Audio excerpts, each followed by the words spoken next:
Sepertinya saya lagi diuji. Ketika saya sudah mengiyakan homeschooling, ketika saya sudah mengiyakan saya bakal tinggal di Jakarta, dan di situ juga saya tidak ada kerjaan. Akhirnya saya kayak ngerasa, aduh ini gimana? Tahu gini, kayak lagu Menari, aku nggak lebih dari sejam bikin lagu. Oh, yang bener. Beneran. Kok bisa? Tapi setelah itu berdua bersamamu mengajarkanku apa artinya kenyamanan, kesempurnaan.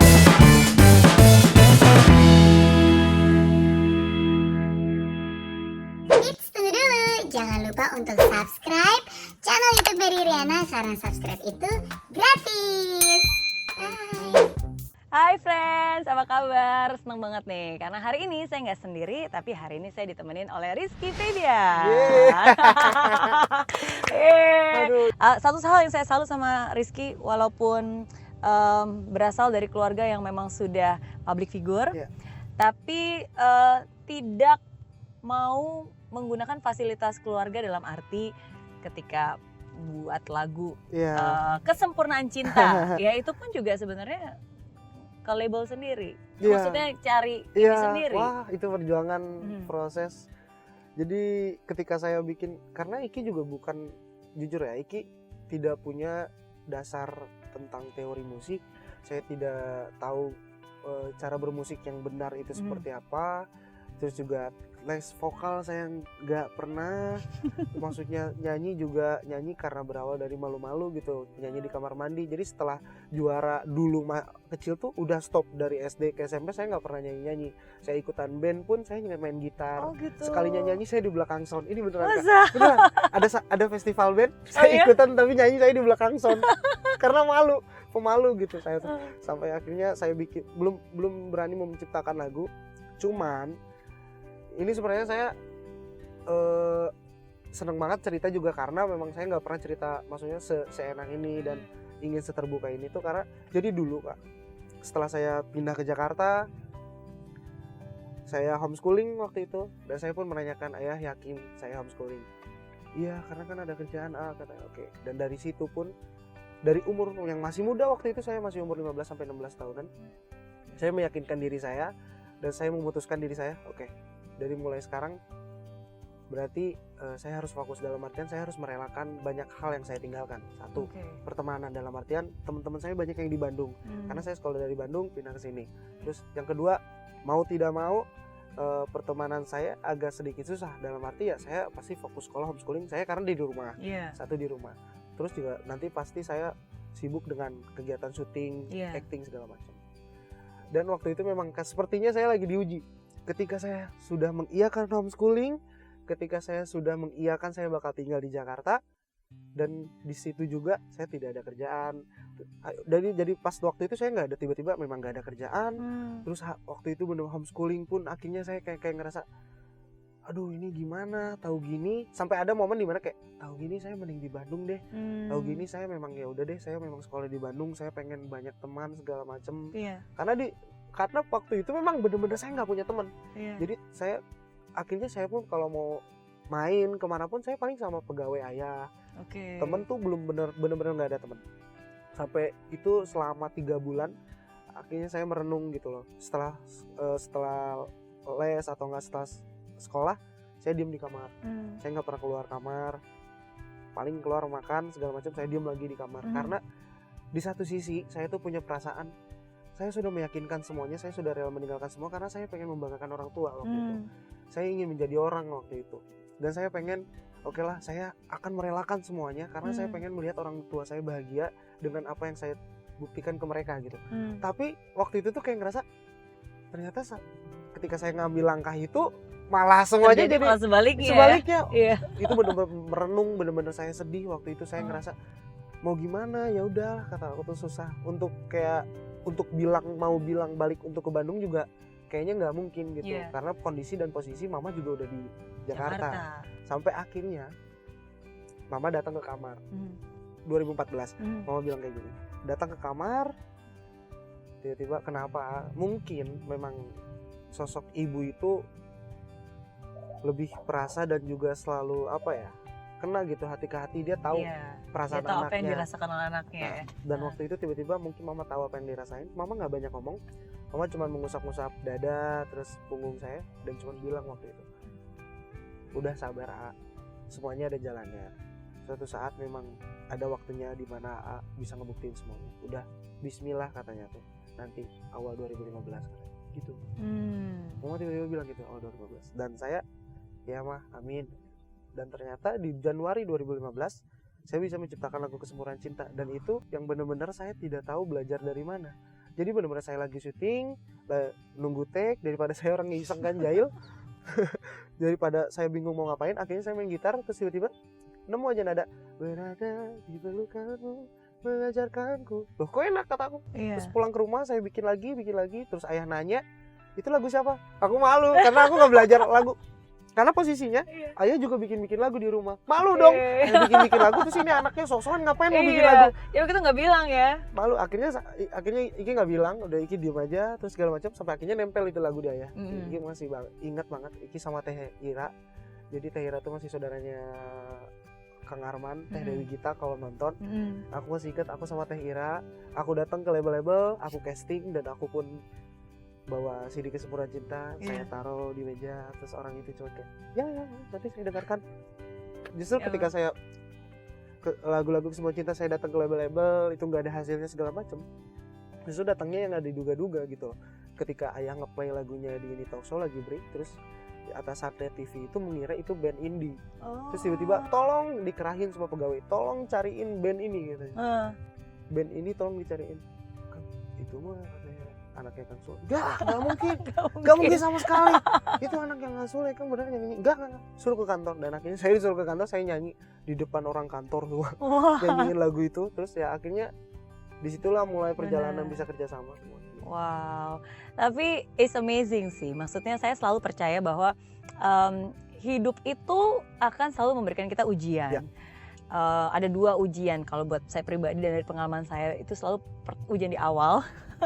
Untuk bisa ngetes nih orang serius gak sih akan mimpinya. Dan untuk melihat kelayakan juga nih orang layak gak sih gitu untuk mendapatkan apa yang sedang dipersiapkan dalam hidupnya. Dan yang terakhir itu biasanya ujian menjelang udah mau mendapatkan kesuksesan. Itu pasti selalu ada ujian awal ujian akhir. Bener ya? Bener banget, karena gitu. Ketika Iki udah Kesempurnaan Cinta, maksudnya kasarnya Kesempurnaan Cinta rilis, Iki ya hanya sekedar ya udah rilis aja gitu, karena waktu itu nggak ada kepikiran untuk harus booming ya lagunya, kita bikin strategi segala macam, nggak ada sama sekali. Karena pada waktu itu pun di waktu yang bersamaan Iki lagi enjoy sama acting.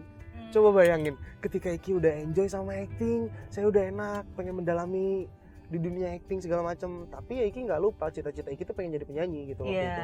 Ketika lagi enjoy acting, tiba-tiba lagu Kesempurnaan Cinta naik, damn, tiba-tiba harus memilih, seakan-akan kayak sama yang di atas tuh ditunjukin, ayo mau milih yang mana kamu.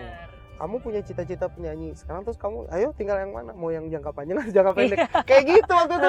Waduh, ya akhirnya karena memang Iki ngikutin kata hati waktu itu, ya udah saya bakal fokus di nyanyi kayak gitu. Ya, dan satu keputusan mengubah masa depan. Alhamdulillah. Pasti. Tapi memang benar sih, karena ujian itu yang membuat kita lebih kuat. Ujian itu yang akhirnya membentuk karakter kita. Karena mungkin keberuntungan akan membawa kita di atas, tapi karakterlah yang membuat kita tetap berada di sana gitu. Karena kalau kita nggak punya karakter, ya akan mudah tergoda.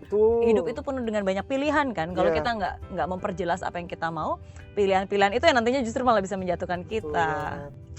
Kalau buat saya jujur pribadi nih ya, pertama kali saya dengar lagu Kesempurnaan Cinta, saya pikir awalnya nih lagu kok kayak apa ya, nadanya tuh aneh banget gitu. Maksudnya kayak maksa, kayak ada kayak kata-katanya tuh kayak apa ya? Memang nggak pas. Gitu nggak pas gitu. Tapi lama-lama tuh nyantol banget dan nggak bisa hilang. Justru itu yang menjadi khasnya dan itu jadi enak banget. Serius. This is terima kasih. Jawaban jujur, respon jujur.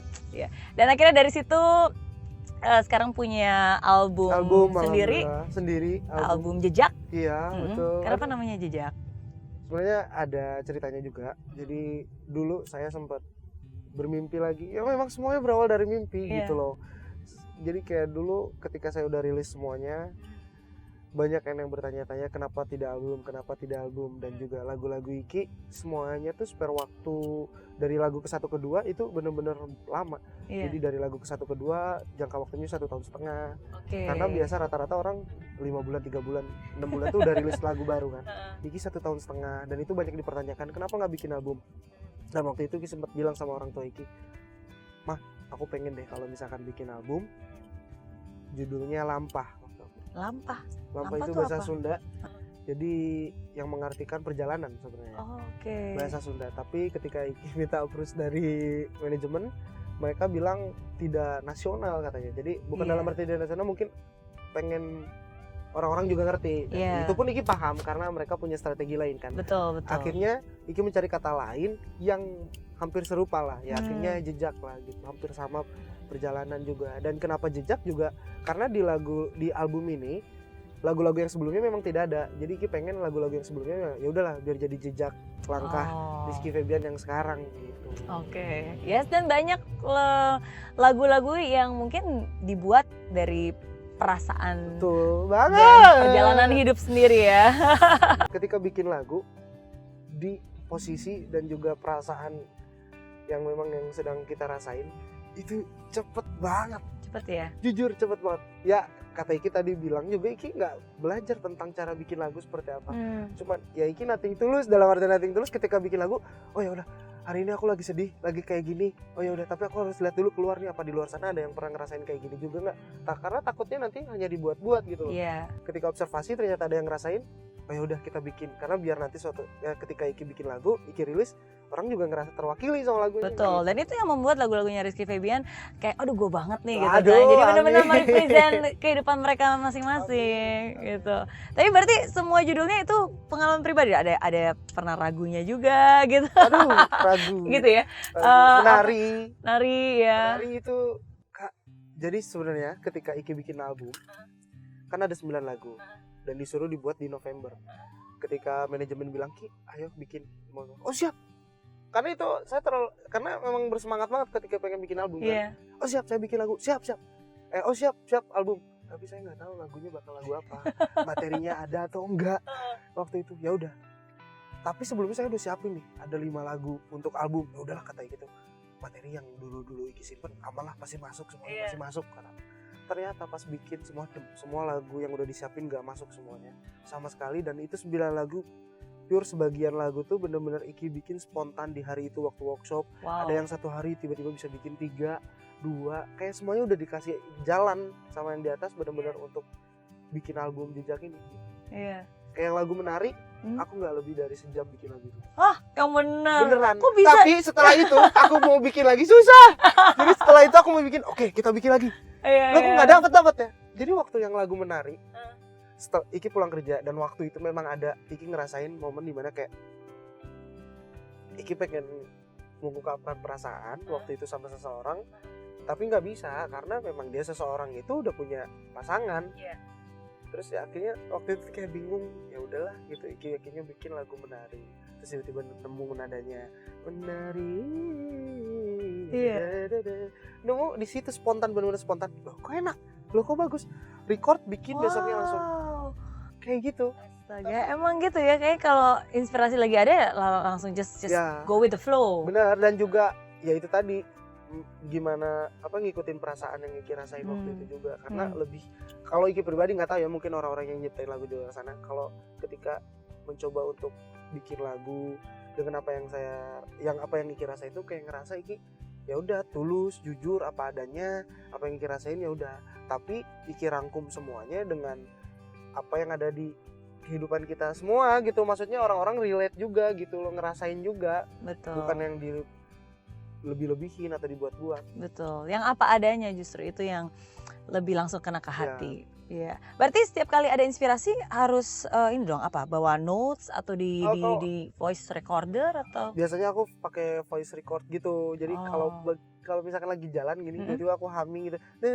Loh, kayak enak kata. Langsung sampai rumah dibikin kayak gitu. That's nice. Karena takut lupa kan. Terus juga apalagi kalau misalkan nadanya enak, dan Iki adalah salah satu orang yang pengennya tuh ketika bikin lagu tidak ingin sama dengan orang, dalam artian nadanya segala macam. Jadi pengen ada ciri khas Ciri khas. signature bener-bener dari Rizky Febian. Ya itu tadi kayak Iya. tiba-tiba di refnya orang kaget menari, terus di nada-nada lagu yang lain, Kesempurnaan Cinta semuanya, Penantian Berharga tiba-tiba falset semua. Jadi Ki pengen bener-bener pengen ngeliatin ya ini loh Rizky Febian. Begitupun di album Jejaka, aku tuh pengen bener-bener ngeliatin ya udahlah ini loh bener-bener Rizky Febian, karyanya seperti ini, silahkan dinikmati. Dan jejak yang akan selalu bukan hanya dinikmati tapi menginspirasi orang-orang lain juga untuk mengikuti Betul, jejak betul. yang sama ya. Iya. Dan sambil menunggu balik nyanyi dong, boleh nggak? Boleh dong, Wes, boleh aku dong. bawa gitar loh Ih, sebenarnya di luar biasa sini. loh. Yang Kesempurnaan Cinta. Yes. Kalau aku bisa. masih inget ya. ini Boleh, dulu. boleh. Yo. Berada di pelukanmu mengajarkanku apa artinya kenyamanan, kesempurnaan cinta. Berdua bersamamu mengajarkanku apa artinya kenyamanan, kesempurnaan cinta.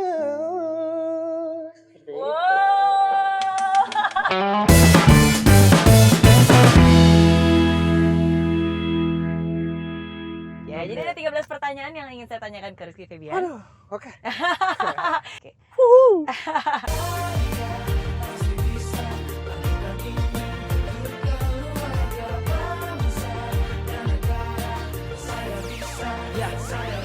Laksana bumi tanpa hujan, hidup tanpa tujuan, kering dan mati tanpa hijaunya tumbuhan. Demikian kalau mimpi tak kunjung terjadi,